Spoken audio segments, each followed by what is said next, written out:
Hello there, everybody. This is Mel Allen. Talk about heavyweight slugging. Home runs nowadays are simply splashing. 0 for 14 to home run number 1. Looking fit on his first hit. Long enough for 2, but half the distance would do.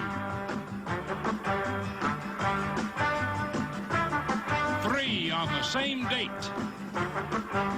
These giant strokes, all home run pokes. 4 score and more. A grand slam for Davy, and the rest is gravy. And 5 will get you 10. He's doing it again. 1 strike to go, and Reggie steals the show. Long distance information all around the nation. Watch 'em fly, watch 'em fall on This Week in Baseball.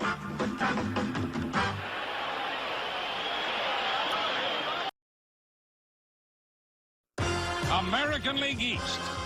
In Milwaukee, Brewer fans had to look through the wrong end of the scope when viewing the comeback of the week by the first-place Baltimore Orioles, a team determined to make Milwaukee not famous. Storm Davis couldn't weather the early affront of Brewer bats, which happened to lead the league in hitting. In 5 storming innings, 9 hits, 5 runs.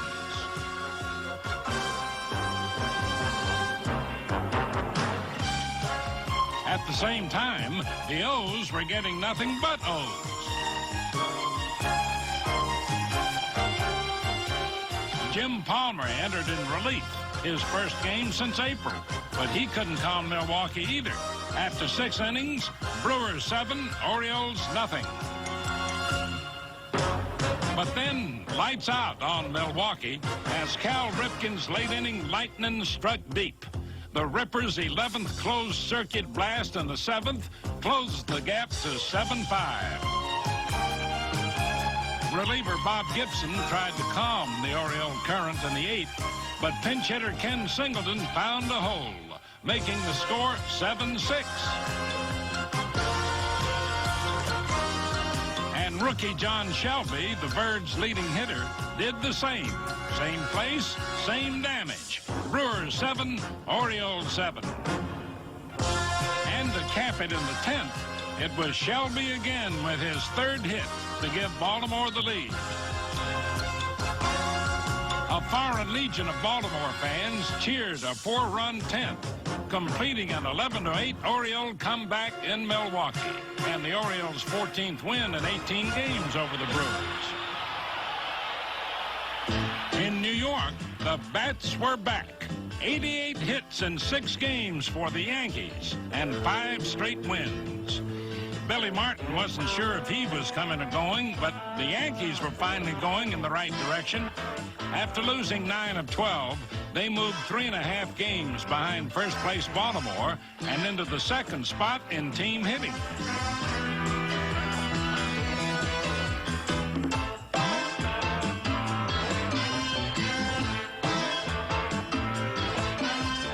Against Cleveland, Don Baylor found himself batting 7th and discovered a 7th heaven.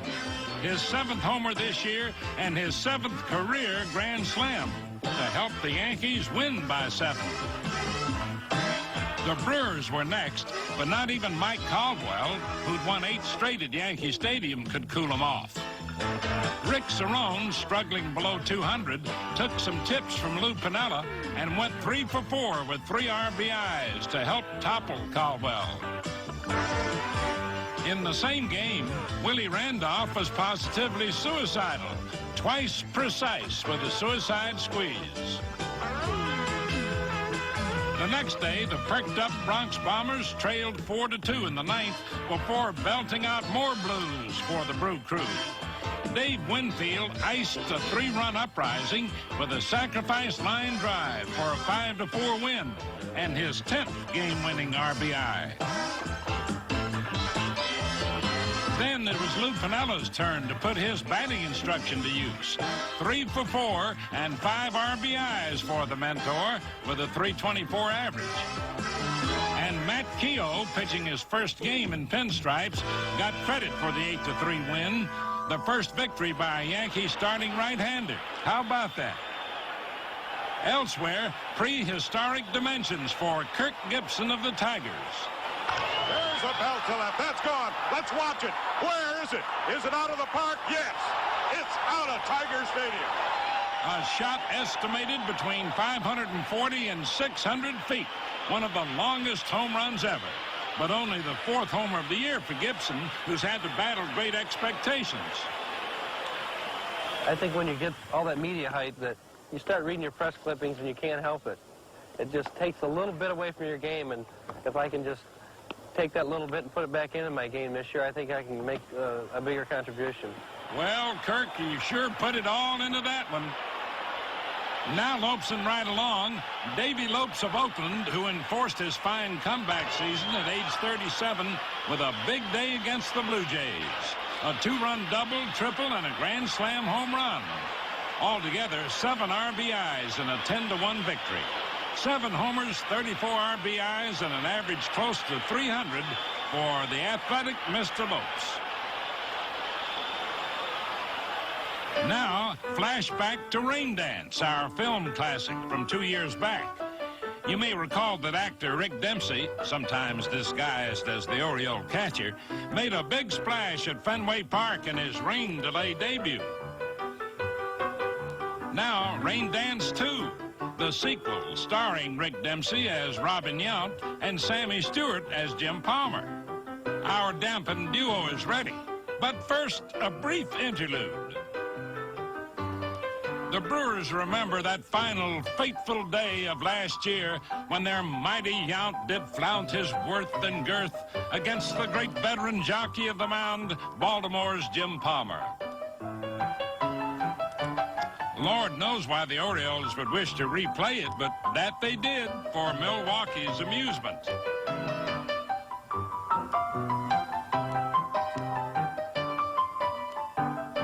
The first blow, an opposite field affair. Beware.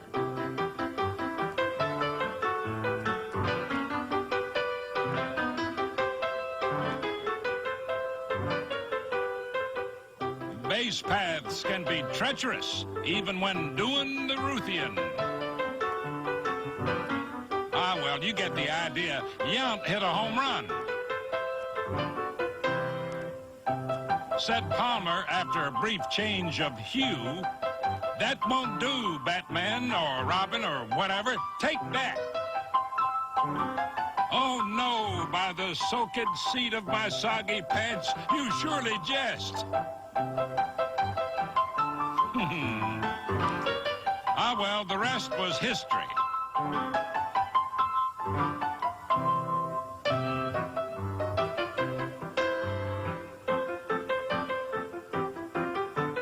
Another long and lengthy poke.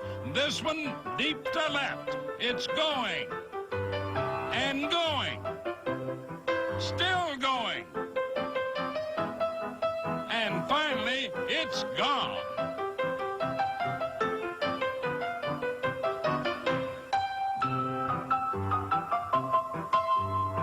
A semi-Emmy, perhaps. Or strictly for the birds? Well, after all, 'twas they who lost that day. Thus concluded Rain Dance 2. As someone said, can't always keep the undergarments dry. Or as the real Robin Yount said, "Give me back my shirt."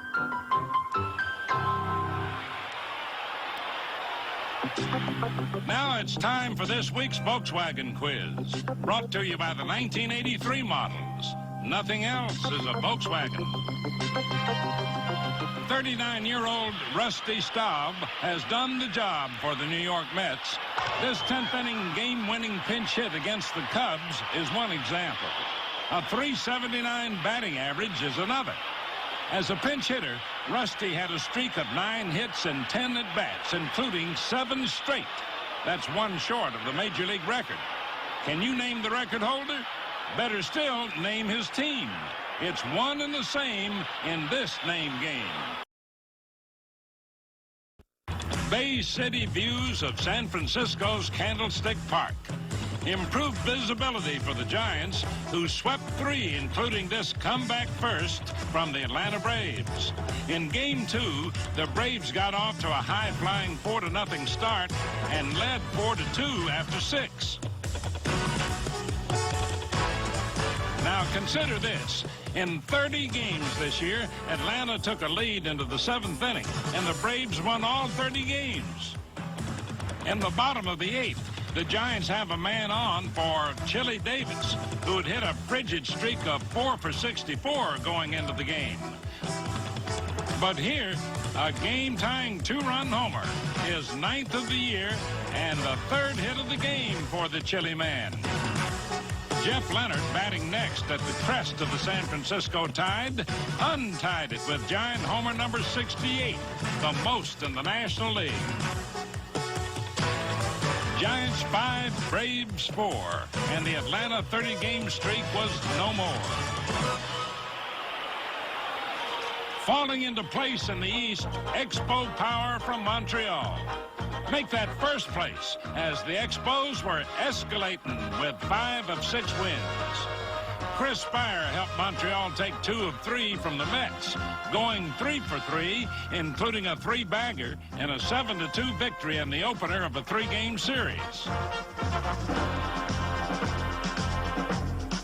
Catcher Bobby Ramos, a native of Cuba, also went 3 for 3 in a 4-3 victory, raising his average to .388. But it was Andre Dawson who continued to lead the attack. A .328 average, 13 homers, 54 RBIs. Got quick feet, too. Speaking of which, the Expos also exposed a newfangled green foot fetish, perhaps to camouflage the fleet feet of Tim Raines, back in the running with 26 steals. On the mound, Steve Rogers looks like a shoo-in again for the All-Star team. A 9-3 record for Mr. Rogers. Mr. Lee, Charlie Lee, went 9 and struck out 9 for a career high. That's one way to keep the bullpen resting and ready for protecting leads in the National League East. Now a close-up look at Mr. Bucks, Bill Buckner of the Cubs. Some stars may earn bigger bucks, but Billy Bucks is as much a money player as any. The Cubs' top clutch hitter has had to make many adjustments in his 14-year career. Physical adjustments due to injured ankles and role adjustments due to different teams. Originally a Dodger, Bill hit .314 with 31 steals in 1974 to lead Los Angeles to the World Series. But shortly after, his speed was curtailed by an ankle sprain that required surgery. So Buckner had to trade in his aggressive running for aggressive hitting, especially after being traded to the Cubs in '77. It's known by just a few, but the man with the most RBIs in the National League for 1981 and 82 combined is Bill Buckner. I batted second with the Dodgers for the entire time that I was there, and I had a role of just moving runners over and just trying to get on base. And it took me a while to get used to my role with the Cubs, and that's hitting in the third position and driving in runs. And I think I'm getting better at it as time goes on. With a career-high 105 RBIs last year, Buckner became the first man since Keith Hernandez to drive in 100 runs with 15 or fewer homers. He also had 201 hits and was the league's toughest to strike out. In order to get runs batted in, I got to get those guys in from third and from second. So, I just try to concentrate on doing what I have to do. If the infield's playing back, I'll hit a ground ball to the infield. If the infield's playing in, then I'll try to hit a fly ball to the outfield to get that run in. Just try to play the situation in the game. From 1981 through 83, Bill Buckner got more hits than anyone else in the National League. And there's more. His defense at first base is excellent, often spectacular. And did you know he set the Major League record last year for assists by a first baseman? Yet only once has Buckner appeared in an all-star game. Some of the players nationally, they recognize me as a good ball player, but you know, playing for the Cubs, you don't get a lot of recognition, but maybe now that we're, you know, becoming more competitive, if we can get up, finish in the top 2 or 3, then maybe we'll get that recognition. But I'm looking for team recognition, not individual recognition right now. With his team now in contention, both may finally get recognition. Certainly for the Cubs and Mr. Bucks, it's been a long time coming. Speaking of veteran first baseman, Darrell Evans snapped out of a mini slump with a vengeance in one game against the Astros. 3 homers and 6 RBIs to help the Giants win 7-1. Evans said analyzing videotape of his swing for a couple of hours made the difference. Now, people on this staff study videotape for many more hours than that, but don't have 18 homers or 46 RBIs or a .311 average. Incidentally, like Bill Buckner, Evans has only been to bat once in an all-star game. And now, let's fill in the answer to this week's Volkswagen quiz.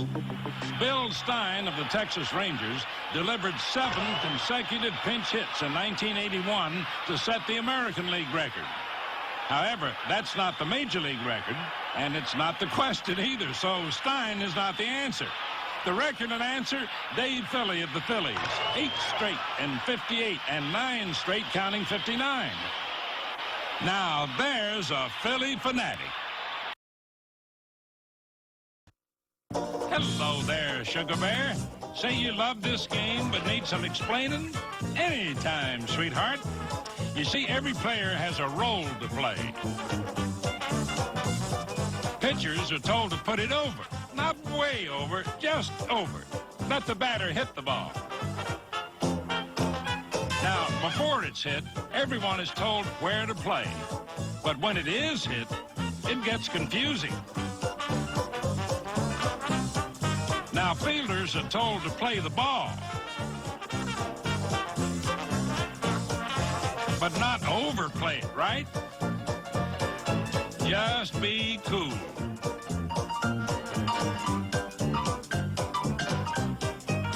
Come on now, be aggressive, but not too aggressive.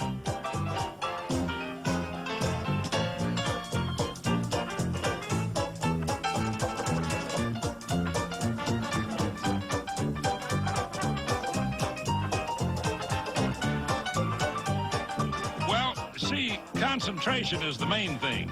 Eye on the ball and all that.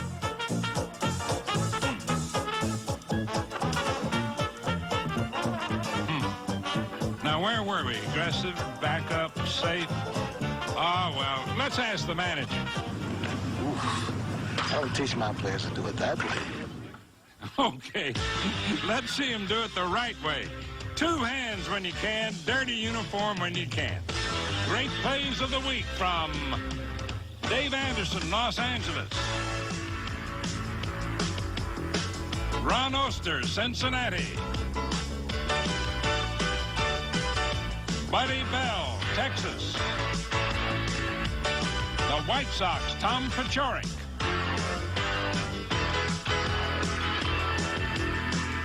The A's, Ricky Henderson.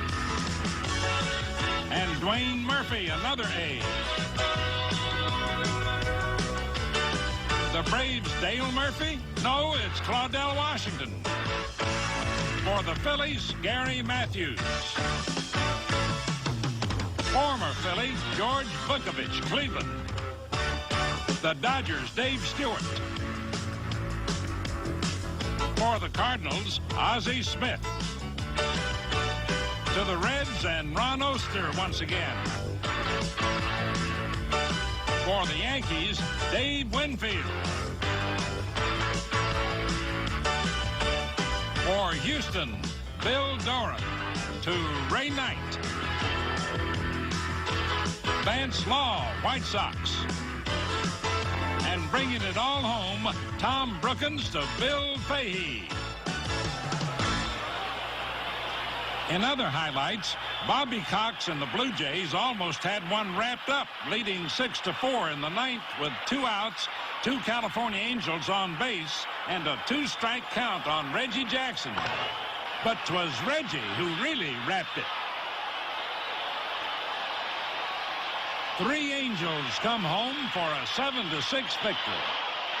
In Kansas City, rookie Cliff Pastornicky might have felt a bit nervous, trailing Seattle 2-1 in the 7th and filling in for George Brett. Hitless in his first 14 at-bats, Pastornicky tried again with 2 on and hit the jackpot. A 3-run game-winning homer. The first base hit of young Pastornicky's career. Better watch it, George. In Toledo, Terry Felton of the AAA Mud Hens was still losing. 20 straight counting winter ball, not to mention 16 straight with Minnesota. Well, it's starting to bother me a little bit, and yeah, it's a little bit. It's getting to my head a little bit. I just want to get it finished. And Terry finally did, beating Pawtucket 5-2 for his first win in 2 years. Finally, pitcher Bob Welch of the Dodgers, recipient of this week's Gillette Special. Against the Reds, Welch got 2 hits, including a homer, for the game's only run. Mighty hot hitting for a guy batting 115. And considering he also shut out the Reds, well, that's something special. A one-man, 1-0 Welch squelch. How about that? The thing that we want to do, and myself as a starter, is to go out there and take my time and be aggressive and keep our club in the ball game and go out there and have fun. That's what it's all about. No sour grapes there. Congratulations, Bob. That's all for now, folks. See you next week on This Week in Baseball.